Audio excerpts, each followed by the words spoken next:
la naturopathie, elle ne s'oppose pas du tout à la médecine conventionnelle parce qu'on n'est pas du tout sur les mêmes démarches. Nous, un naturopathe, il ne soigne pas, il ne guérit pas.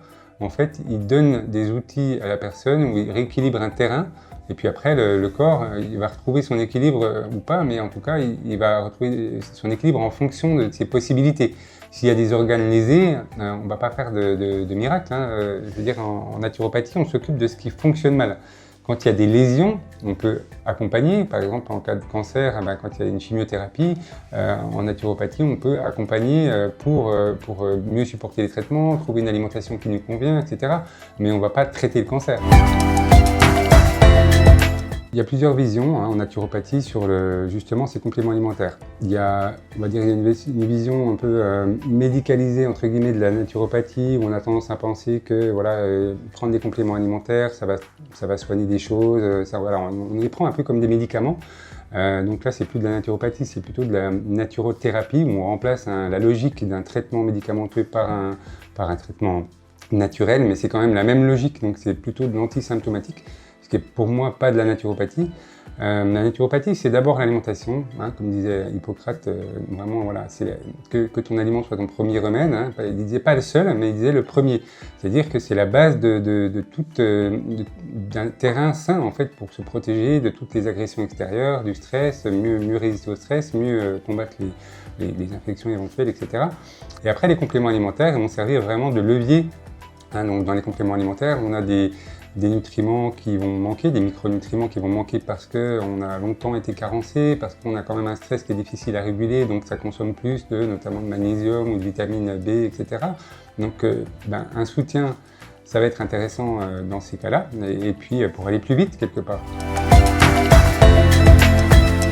J'ai commencé à faire de la rédaction pour différentes revues de santé naturelle il y a déjà quelques années. J'étais rédacteur santé, journaliste santé pour différentes revues, notamment pas mal sur les plantes. J'ai beaucoup écrit sur les plantes.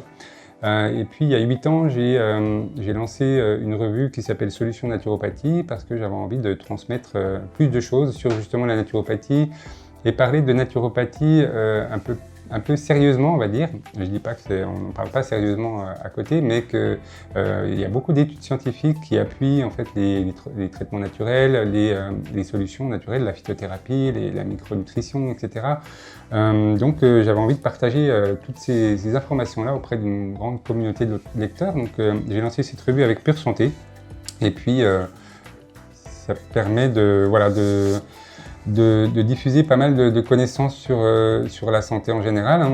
Il y a beaucoup de contributeurs qui font de la médecine fonctionnelle, qui sont médecins, ou de la naturopathie, on va dire, où il y a un peu étayé au niveau scientifique. Donc je travaille avec des chercheurs, avec différents thérapeutes, et puis on essaie de proposer des solutions et surtout un mode de compréhension. Le problème, c'est qu'on a été mal informé depuis l'enfance par l'agroalimentaire, par les publicités, par les produits qu'il y a en magasin. Donc en fait, on a des connaissances complètement biaisées pour la plupart des gens sur ce qui est bon pour nous. Donc le problème, c'est qu'on a des produits en rayon, il y a 90% des produits en rayon dans un supermarché qui sont pas bons à la santé en fait, malgré le Nutri-Score qui veut faire croire que tel aliment est bon pour la santé parce qu'il est B ou parce qu'il est A, voilà. Alors qu'en fait, si on mange que des produits A mais qui sont que sucrés, on aura forcément un déséquilibre. Donc c'est assez trompeur et surtout on a été désinformé et habitué aussi à des produits de mauvaise qualité ou qui ont moins de goût qu'avant, qui ont moins de nutriments. Et en plus qui sont intoxiqués des fois la plupart du temps par des produits phytosanitaires. Donc on a tout intérêt à retrouver une connaissance par justement une connaissance scientifique parce que on parle de science, la science, c'est la science qui a fait les engrais, mais c'est la science aussi qui montre que on sait que les pesticides ça provoque des cancers, que les carences en nutriments elles ne font qu'augmenter depuis l'après-guerre, depuis qu'on a eu le raffinement des huiles, des sucres, etc. Donc on a besoin de se réapproprier certaines connaissances pour justement pouvoir rester en bonne santé le plus longtemps possible. Parce que c'est pas l'industrie agroalimentaire qui va prendre soin de notre santé en général. Il y a plein de choses en fait à regarder dans une étude pour voir si elle a vraiment une valeur. Donc ça, c'est un peu mon travail aussi de rédacteur en chef de la revue. Quand un auteur m'envoie des études aussi, je vais vérifier. Moi, en général, je travaille avec des gens qui savent déjà décrypter les études. Et on a vraiment moyen de savoir si l'étude elle vaut quelque chose.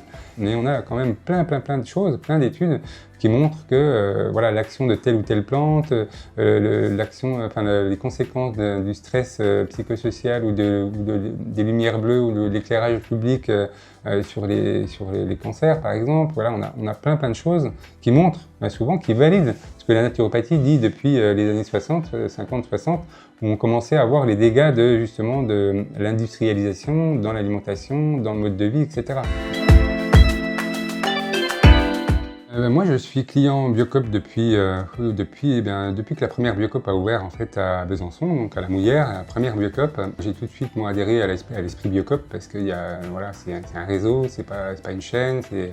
Il y a vraiment un côté très humain aussi dans la relation avec les gens. Donc c'est vrai qu'on devient facilement adhérent, engagé à la cause, on va dire. Et puis c'est vrai qu'en tant que citoyen, on a toujours un peu désespéré de voter tous les 5 ans pour des politiciens qui font pas grand-chose pour faire avancer les choses. Et puis acheter bio, c'est un acte politique un peu. Je sais que c'est un nouveau slogan, mais moi c'était une conviction depuis assez longtemps on choisit en fait par notre mode de consommation. On veut bien consommer parce qu'on ne fait plus pousser nos légumes dans le jardin, ou en tout cas pas suffisamment pour se nourrir entièrement sa famille. Donc il faut bien consommer et autant consommer responsable. Le bio en tant que naturopathe, c'est un peu une évidence. Je dirais que ça devrait plutôt être les légumes arrosés de pesticides qui devraient avoir une étiquette attention, danger.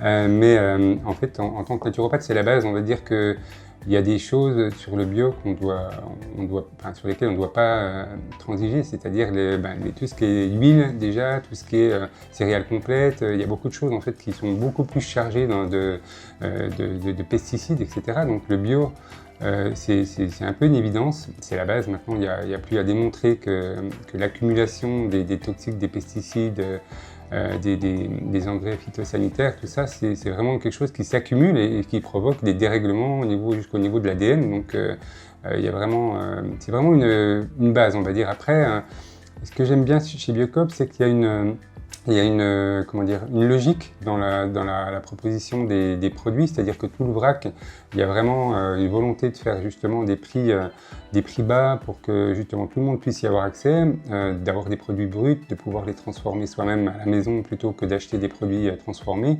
Et puis évidemment, dès qu'on veut acheter des produits transformés, pas ultra transformés parce qu'il n'y en a pas en Biocoop, mais en tout cas des choses un peu élaborées, ça devient tout de suite un peu plus cher. Mais en tout cas, il y a une logique comme ça de la priorité où il y a toujours des prix engagés sur les prix bas, et ça je trouve que c'est génial parce que ça montre aussi que c'est accessible à tout le monde.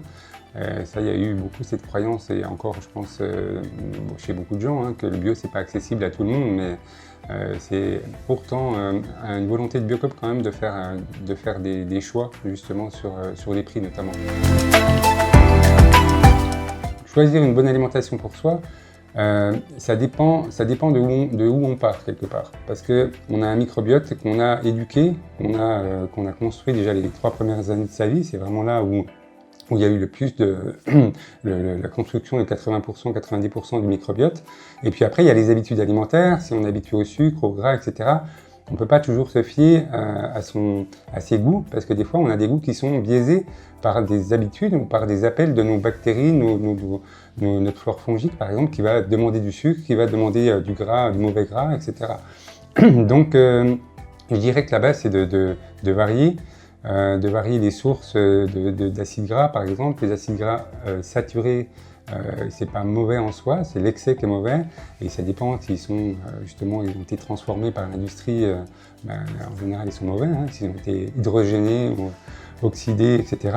Donc, on va choisir déjà une diversité d'acides gras, des oméga 3, des aliments bruts dans son alimentation. C'est pareil pour les protéines, par exemple. On va pas manger que de la viande tous les jours. On sait très bien qu'il y a des conséquences néfastes de manger de la viande, surtout de la viande rouge, trop souvent. Il faut varier varier entre alimentation végétale, des protéines de qualité, voilà. Et il y a plein de choses à dire en fait sur l'alimentation. Mais c'est vrai que l'important quand on dit manger varié et équilibré, c'est pas un mauvais conseil parce que varié, c'est-à-dire qu'on va nourrir différentes populations de bactéries dans notre intestin, ce qui fait qu'on va avoir un microbiote plus fort, plus équilibré, enfin plus diversifié et plus apte à répondre, à s'adapter aux différentes choses qu'on va manger.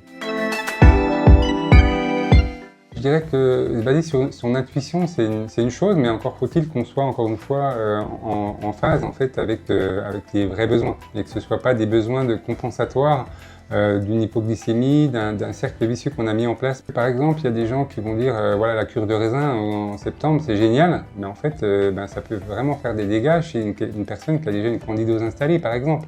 Donc en fait, c'est pour ça que je dis qu'il n'y a pas une façon de faire et que l'intuition ne suffit pas toujours. Après, si on a envie de manger du raisin, c'est peut-être une bonne raison, mais c'est vrai que c'est pas forcément l'intuition. Elle est vraiment. Pour moi, je m'en sers beaucoup pour tout. L'intuition, il n'y a pas de problème. C'est quelque chose de vraiment toujours à suivre. Hein, ça, c'est clair. Mais à un moment donné, quand on a les connaissances aussi de la nature des aliments, le moment où il faut les prendre, voilà, il faut un minimum de cadre ou de connaissances en la matière pour justement savoir si c'est différencier si c'est vraiment son intuition ou si c'est plutôt une compensation voilà, d'un déséquilibre.